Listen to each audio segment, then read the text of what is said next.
القليل ربما كيف لعب المنتخب الفرنسي.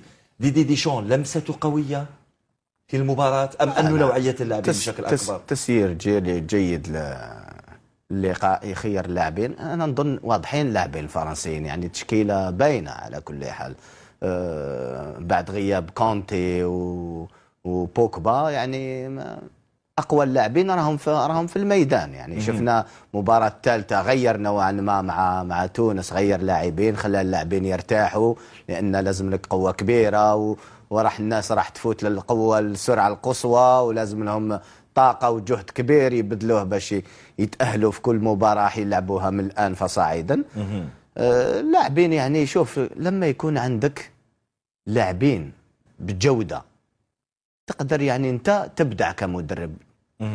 لما يكون عندك دكة احتياط لاعبين كذلك، يعني تخرج ديمبيلي وتقحم كومان، يبقى الريتم نفسه، كومان يزيد يعطيك هذيك السرعة اللي كان يعطيها لك ديمبيلي. لما تدخل تيرام شاب يعني اللي كذلك عنده امكانيات. انا نظن دكة احتياط تكون عندك لاعبين اللي ملاح يقدروا يعطوا يعني هذيك الاضافه كي يدخلوا. ما تخافش، يعني اللاعبين اللي يكونوا في ارضيه الميدان يمدوا كاع واش عندهم، يلعب 60 70 دقيقه ثم على باله باللي كاين. الان ما همش يقولوا اللاعبين احتياطيين، يقولوا اللاعبين اللي يبداوا المباراه واللاعبين اللي يكملوا المباراه. هذه تاع احتياط واساسيين واحتياطيين نحاوها. يتقبل حسين اشيو مثل ما تقول، مهمه جدا هذه النقطه، تغيرت مع تطور كره القدم في الفتره الاخيره. هل يقبل على انه يكون هو لاعب، ما نقولكش بديل، لاعب اللي يكمل المباراه؟ المدرب هو اللي يرسخ له هذا الفكر بانه انت نحتاجك في الفتره الثانيه. اكيد، لان هذا الشيء ما راهوش ثابت، يقدر يتغير.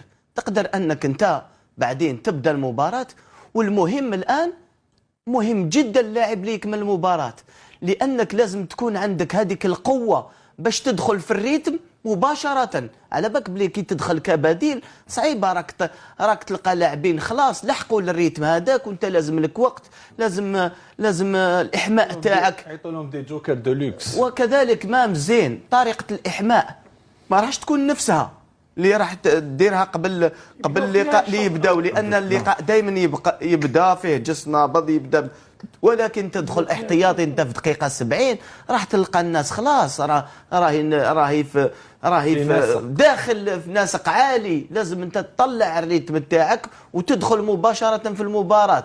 هذا الشيء صعيب باش تكمل المباراه، انت تدخل وفريقك فايز بهدف لصفر ولا متاخر راح تبدا مجهود مضاعف حكيم باش ترد فريقك لسكه التعادل، باش تجيب هذيك الاضافه المرجوه منك. انا نظن ديشون شفناه طول، ماشي اليوم فقط، في المونديال اللي فات ثابت متمسك بافكاره، يعرف كره، عنده عنده الخبره تاع المونديال، عنده الخبره، ولكن فاز بالمونديال كلاعب، عاش مع مدرب كبير اللي يعني داروا مع رحله تعلموا فيها اللاعبين هذوك. رانا نشوفوا كل لاعبين تاع 98 يعني نشوفوهم كي يتكلموا في البلاطو، كل لاعبين يعني شابعين كره. يعني تسمع ديساي، ولا تسمع بوتي، ولا تسمع لي زارازو، ولا تسمع اي لاعب تشوف باللي عنده المونديال هذاك اللي عاشوه، يعني قراو مع ايمي جاكي. التجربه هذيك خلاتهم يكبروا. هذا الشيء ما يقراو ما في المسيد، ما يروحش ينطبق على كامل المنتخبات. لا شوف راح تقول لي ما نتحدثش على الجزائر، ينطبق على اللاعبين الجزائريين؟ الخبره تنطبق. شوف حكيم، انا قلت لك في الحصص الماضيه ولا شفيت، قلت لك كل مدرب، اسوأ مدرب يدربك راح تدي منه حاجه مليحه. صحيح. ولا كنت يعني ذكي وتسمع، يعني لان المدرب كل يوم عنده كلام يعطيك، ماشي ما فيهش الا التدريب، فيه كلام، فيه كيفاش يطلع لك معنويات، فيه مدربين يحكي لك حكايه يعني من الواقع، من المجتمع، باش يدخلك في. شكون المدربين اللي انت متاثر بهم عنده ديسكور مليح؟ شوف كاين يعني مدربين، انا الاكثر الله يرحمه نور الدين سعدي، يعني اللي كان يعني هو اللي انسان اللي عنده تواصل قريب مع اللاعبين، عنده الله يرحمه على كل حال. كنت نتفاهم معه كثير، وكان خاصة في الآونة الأخيرة وكنت نتلاقاه بزاف، وكان تعلمت منه بزاف أمور.